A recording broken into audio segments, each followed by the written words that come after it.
Chapter 3.3. Once that was over and we entered the break between classes, many students inevitably huddled around Yusuke.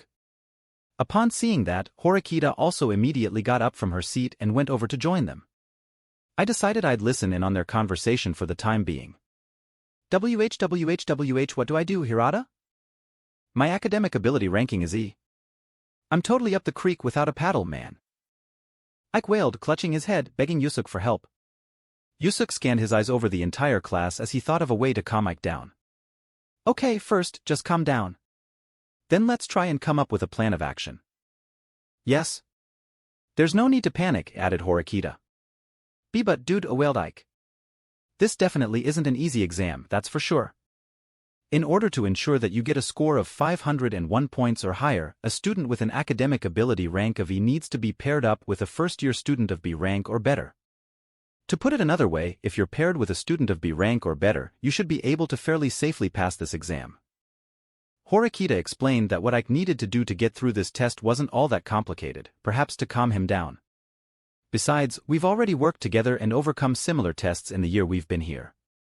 If we stay as united as we have until now and make sure to fully prepare, it's not impossible for you to get over 250 or even 300 points, she added. Yes? It's exactly like Horikita-san says. If we all work together, I'm sure we can all pass this exam without a hitch, added Yusuke.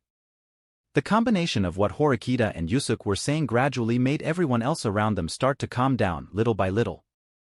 The important thing is to not pick a partner lightly. The only instance where you'd be able to make a split-second decision would be if a first-year student with an academic ability ranking of B or better is willing to partner with you, said Yusuke. It was certainly true that once a student decided on a partner, they couldn't undo it. You had to be absolutely certain that you were picking a partner who could put you both over the 500-point threshold. As for those of you who have academic ability rankings of B+ or higher, I'd like for you to not rush to any conclusions. It might be important to keep a certain number of good students available if we're going to save everyone.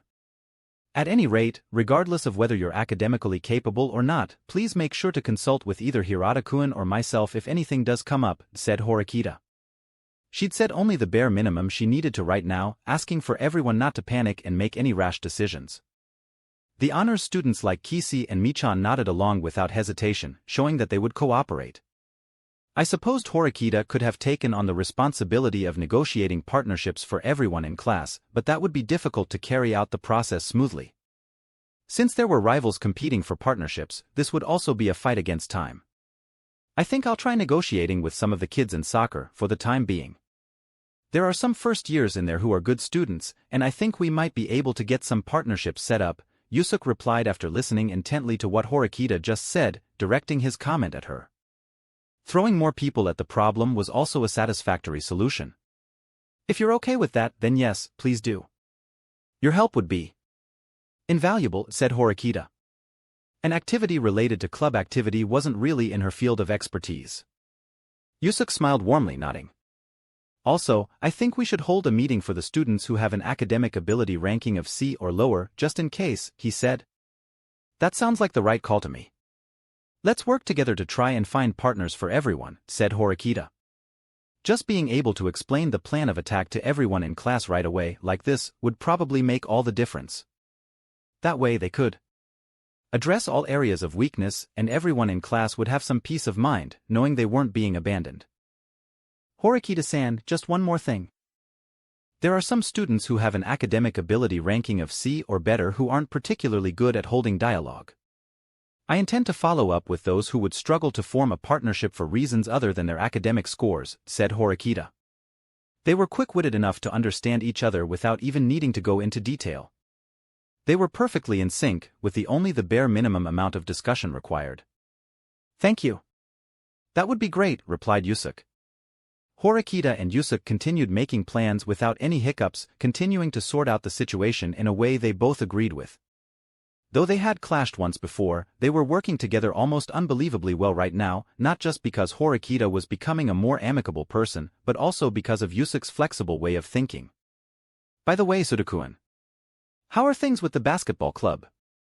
I'm sure some first-year students must have joined, right? Said Horikita, seeking Suda's opinion, since he was rather enthusiastic about his club activities. However, when she asked him that question, he averted his eyes, seeming somewhat embarrassed. Why yeah, but said Sudo. But asked Horikita. Well, it's only been a few days since we've started club stuff, but... Well, we've been talking a pretty, Spartan approach. Or like... Well, said Sudo. You mean you've been hard on them, then? Said Horikita. Well, yeah, I guess you could put it that way. I mean, basketball is pretty hardcore, said Sudo. I suppose the point he was making was that he might already be in a position where people disliked him. Of course, that was precisely because he took basketball so seriously. The first years would be very divided on whether they liked or disliked a senior who was strict when it came to practice. I understand. Just concentrate on your studies for the time being and try not to think about the special exam. Horikita decided to give Sudo a stern warning since it might backfire on him if he went ahead and did something careless. Oh okay, said Sudo.